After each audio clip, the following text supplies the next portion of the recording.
अरे सीधा ही शॉट लेंगे, लोग काम बदल के सीधी बहन गया दिखा दे मारो।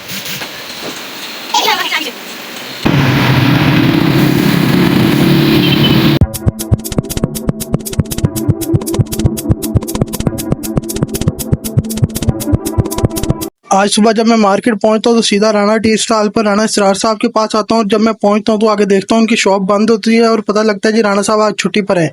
ऑफिस को अनलॉक करने के बाद वापस नीचे आता हूं और पिछली गली में एक नसीर टी स्टॉल होता है, उधर जाता हूं। उसे जाके 2 कप चाय वगैरह पीने के बाद मुझे किसी काम से बाहर जाना होता है और जब मैं बाहर निकलता हूं तो बाइक पर मुझे एक भाई मिल जाते हैं और वो मेरे साथ रेसिंग कर रहे होते हैं। ये भाई खुद ही मुझे आवाज देकर रोकते हैं और मुझे कहते हैं कि भाई मैं डेली आपका व्लॉग देखता हूँ और कहते हैं कि आज के व्लॉग में आप मेरा भी एक अच्छा सा शॉट ले लें। मैंने कहा ठीक है जी, क्यों नहीं जी, जरूर लेंगे हम आपका शॉट।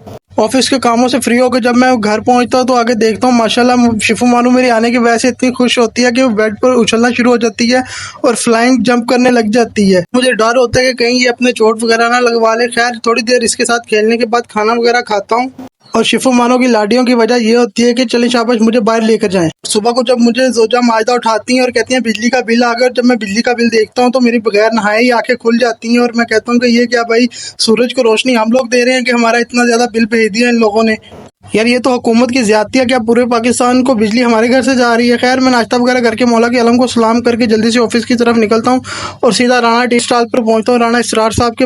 और इसरार भाई का हाल हवाल पूछने के बाद मैंने जाना होता है, मुझे आज 3-4 काम होते हैं जिसकी वजह से मुझे इतनी गर्मी में इतनी धूप में निकलना पड़ता है और मैं डाकुरानी बनकर निकल पड़ता हूँ। पहले तो मुझे जाना होता है रेक सिटी और इस टाइम मैं सत्याना रोड से गुजर रहा होता हूँ और पता नहीं क्यों मेरी जोजा माजदा इसको सत्यानाश रोड कहती हैं। खैर सत्यानाश रोड से होता हुआ मैं जल्दी से रेक सिटी पहुंचता हूँ और रेक सिटी पहुंचने के बाद अपनी बाइक जाकर स्टैंड पर लगाता हूँ और फर्स्ट गैलरी में इंटर हो जाता हूँ और मुझे जाना होता है जिशान भाई के पास और मैं जल्दी से सीढ़ियाँ चढ़कर जिशान भाई की शॉप पर पहुंच जाता हूँ और जिशान भाई अपनी शॉप पर मौजूद होते हैं और अपनी सीट पर बैठे हुए होते हैं और उनसे आलो अहवाल पूछने के बाद पानी शानी पीने के बाद कुछ काम की बातें करने के बाद मैंने यहाँ से अगले काम के लिए निकलना होता है। लेकिन ये सामने जो एसी लगा हुआ है ये मुझे उठने नहीं देता और जुबान चढ़ा रहा होता है, कहता है कि जा बेटा बाहर गर्मी होगी। जैसे मैं बाहर निकलता हूँ स्टैंड पर आता हूँ तो बाइक देख के तो मेरे तोते ही उठ जाते हैं क्योंकि मेरी बाइक धूप में खड़ी हुई होती है। तो मेरा पूरा ज़हन बना हुआ होता है कि बेटा आज तो तेरा बारबेक्यू बने। लेकिन खैर वो स्टैंड वाले भाई की मेहरबानी के जिन्होंने गीला कपड़ा रखा हुआ होता है और वो सीट के ऊपर मारते हैं और मैं अपने वराइज तैयारी को किक मारकर मैं समुद्री रोड से होता हुआ सीधा मल्टीपुल पर पहुंचता हूँ क्योंकि मैंने वहां से अपने वराइज तैयारी की सर्विस करवानी होती है और मैं सर्विस वाली कोई अच्छी सी शॉप ढूंढ रहा होता हूँ।